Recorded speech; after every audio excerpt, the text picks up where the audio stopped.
Oh. Sarvadharmasthapakatvam sarvadharmaswarupakaha acharyanam mahacharyo Ramakrishnaaya te namaha. O establisher of all the faiths, embodiment of all the religions, the greatest teacher among all the teachers, O Sri Ramakrishna, my salutations to you. Namaste, pranam. What happens when a spiritual aspirant has the God realization? The Kundalini, which is lying dormant at the base of the spine, at the Mooladhara, gets awakened and it just shoots up, piercing through the six centers. The Kundalini merges in Lord Shiva, who is dwelling beyond the sixth plane. And ultimately, the mind, it transcends the seventh plane of Sahasrara, the seventh plane of the Vedantists. The mind transcends the seventh plane and merges into Brahman.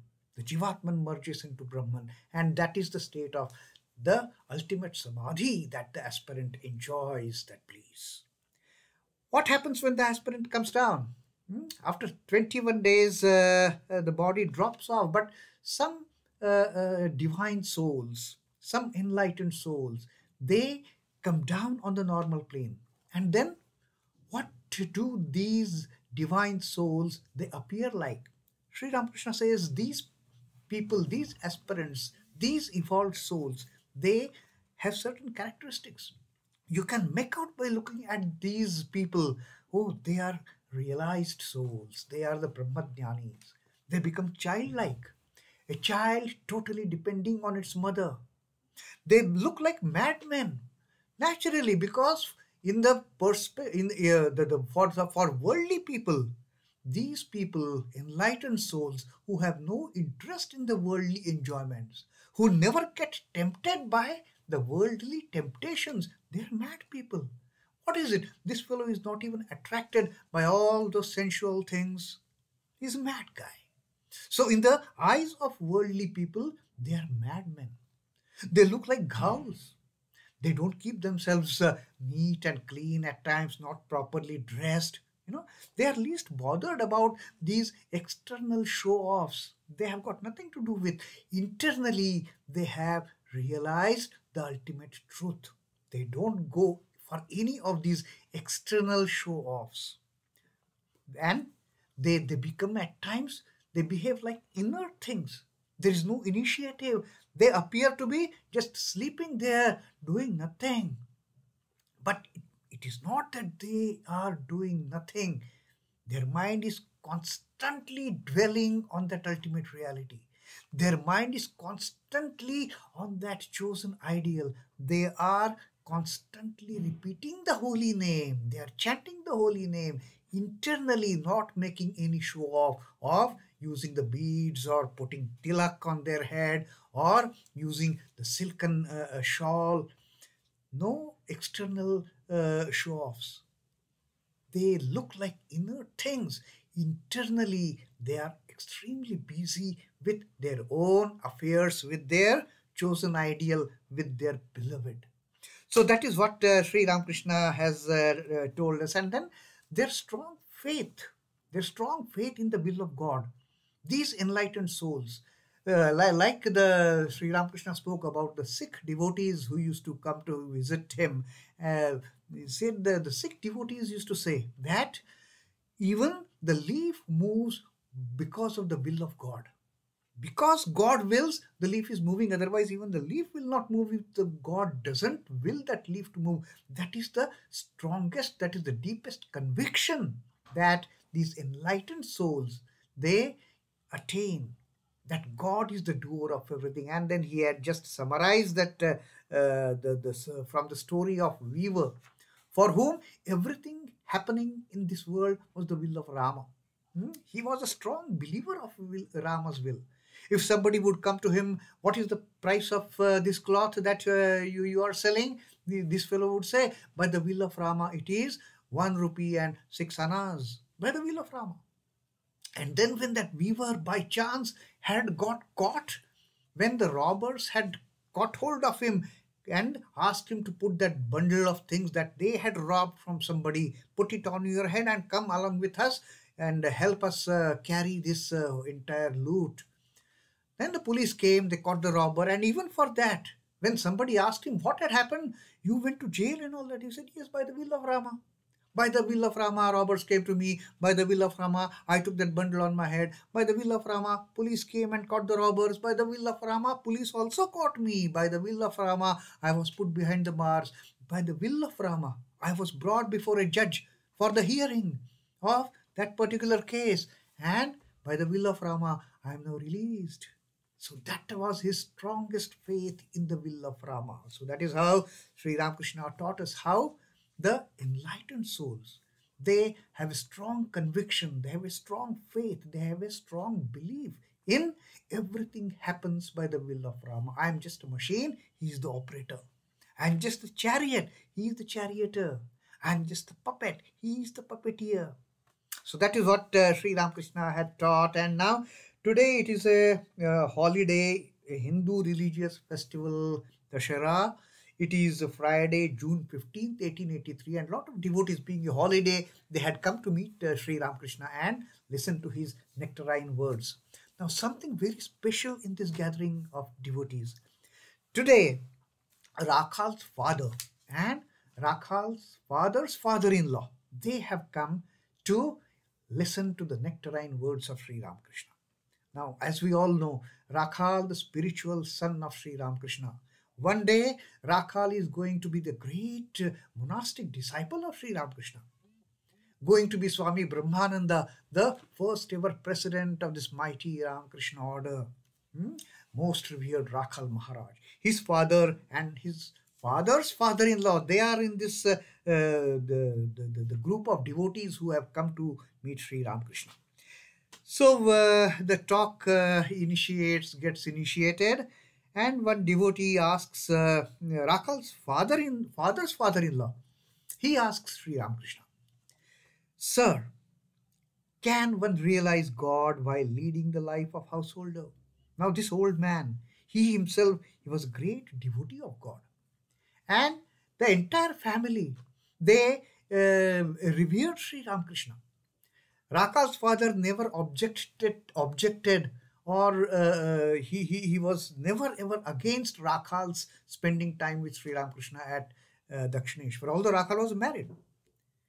And everybody knew his spiritual tendencies, that someday he is going to get out of these folds of a householder devotee and going to become an all-renouncing monastic, all-renouncing monk he is going to be.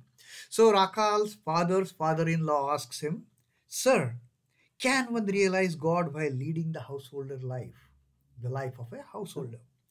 And then Sri Ramakrishna smiled at him and said, "Why not? Live in the world like a mudfish. The mudfish lives in the mud, but it itself remains unstained. Mudfish is surrounded by all that muck, all that filth, all that mud. But when it comes aside, not a speck of mud is sticking to its body. Not a speck of filth is sticking to its body. It is all clean." So Sri Ramakrishna says, live in the mud like a mudfish. The mudfish lives in the mud, but itself remains unstained. Or live in the world like a loose woman. Now here Sri Ramakrishna gives a very extreme example. A loose, unchaste woman who is not at all pious, who is not at all true to her husband for that matter. Live in the world like a loose woman. She attends to her household duties, but her mind is always on her sweetheart. Her mind is always on her paramour. She is having an extramarital relationship. And this lady, she has always, her mind is always on her paramour. Although in her household, she will be doing everything. But the mind always, oh, I will go to that fellow in the evening. I will have a nice time. All the thoughts are on that sweetheart. So Sri Ramakrishna says, live in the mud like a mudfish or like a loose woman. Always your mind on God. She attends to household duties, but her mind is always on her sweetheart. Do your duties in the world. Fixing your mind on the God. Fixing your mind on God, do all your duties. Whatever duties come to you as a householder, you have to earn livelihood, go and earn. You have to fulfill the desires of your family members, go and fulfill. You want to give this, you want to give that, you want to give this to your parents, do everything. But all the time, your mind should be fixed on God. Fixing your mind on God, do all your duties as a householder, then there is nothing wrong. But then Sri Ramakrishna says, but this is extremely difficult.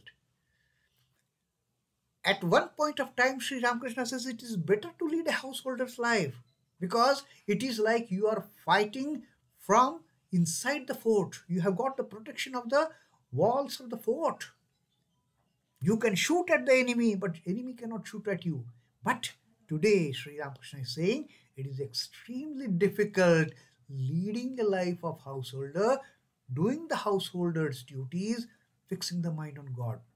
Possibly, Sri Ramakrishna was hinting that your grandson, your son Rakhal, one day is going to get out of the fold of the householder's life. So Sri Ramakrishna says, but this is extremely difficult. I said to the members of the Brahmo that suppose a typhoid patient is kept in a room where there are jars of pickles and pitchers of water, how can you expect patient to recover? If there is a patient in a room and a patient who is suffering from the typhoid fever, if there are so many tempting snacks and pickles and water kept surrounding this person, how can he ever be recovered from that fever of typhoid? Just looking at those pickles, looking at those savories, looking at those tempting things, his mouth will start watering and his fever, typhoid fever, will never ever get recovered. For that, all those things, they should be taken away.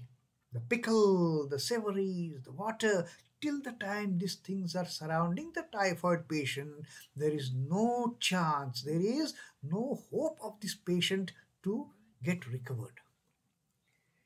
How can you expect the patient to recover? The very thought of spiced pickles brings water to one's mouth. To a man, woman is that pickle.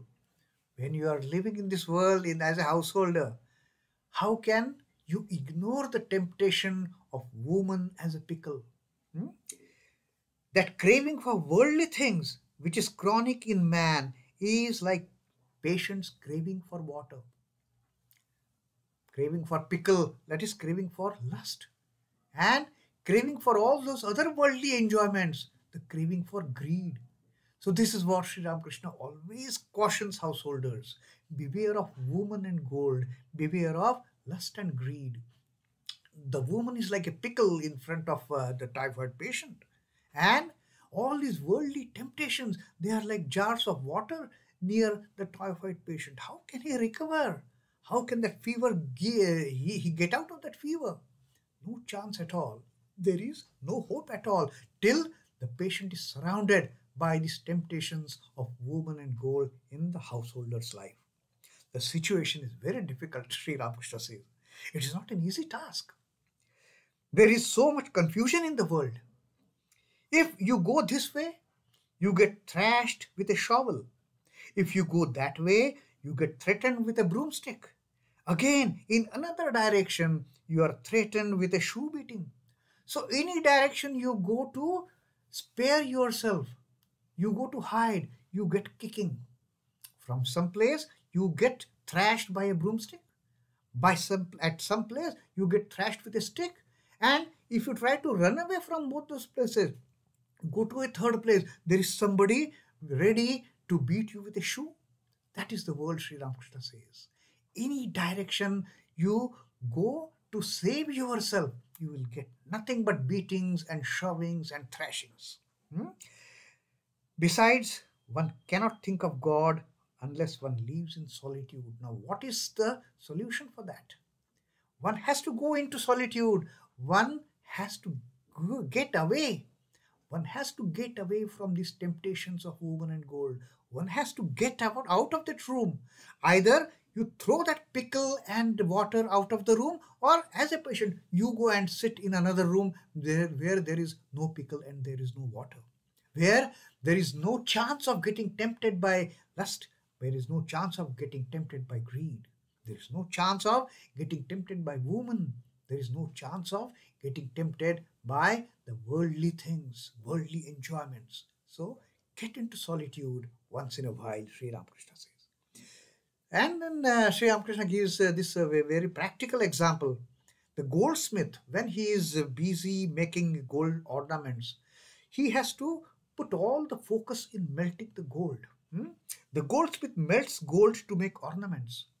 But how can he do his work well if he is disturbed again and again? Now, this fellow, wholeheartedly, with all his attention, he is melting the gold to put that molten gold in the mold to make that article.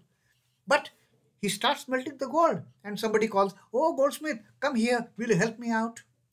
He goes again, the gold which is there ready to melt, it again gets solidified, again that process starts. He has to start melting it again. Just when it is about to melt, some third person calls, "Oh, Mr. Goldsmith, can you come here? I'm in need of this. You please help me out with this golden article that you have made. Let me show it." Now, every now and then, Sri Ramakrishna says, if the goldsmith is disturbed from his work of melting that gold, how can he melt it? How can he do his work? How can he proceed with the work of making a golden ornament? Every now and then this fellow is getting disturbed, somebody calling him, somebody disturbing him. It is not possible, and this is what happens in the householder's life. Then he gives another example. Suppose you are separating rice from the bits of husk. Now, when after the crop of paddy is harvested, the paddy is taken out, and now that rice is to be separated from the husk. You start beating the rice, and you start taking away the husk, which is separated from the grain of rice. Now, while doing that work, if somebody is calling you every now and then, will you be able to finish the job in the allocated time? No, you won't be able to finish that job for days together if every now and then somebody is disturbing you from beating the rice. You must do all by yourself. Suppose you are separating the rice from bits of husk.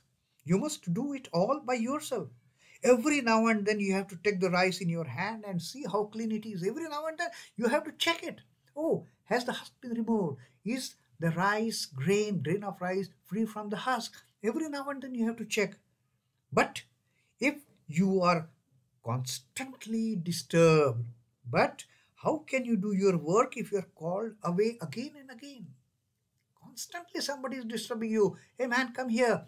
And how can you check whether the rice has been dehusked, whether the grain of rice is free from husk? You cannot check it. So for that is the difficulty in the householder's life, Sri Ramakrishna says. So Sri Ramakrishna is clearly pointing out the hazards, the difficulties, the strain that the householders they get while performing spiritual practices. Now, this is a very, very special message Sri Ramakrishna is giving to the father-in-law of Rakhal's father, that remaining householder and attaining to God realization is extremely difficult. Is like the patient, typhoid patient, sleeping in the room where so many pickles and spicy pickles and water jars are kept. He can never recover. Like a goldsmith, if he is every now and then he is disturbed from his work of melting the gold, how can he prepare a gold ornament? Or if the person who has to constantly check whether rice has been properly dehusked, if every now and then that person is called again and again and again, how can he do his work? So Sri Ramakrishna says it is extremely difficult task. So that was Sri Ramakrishna's teaching at this point of time to the father-in-law of Rakhal's father. Om Namah Shri Bhagavate Ramakrishnaya. Sri Ramakrishna Arpanamastu. Jai Thakur, Jai Ma, Jai Swamiji.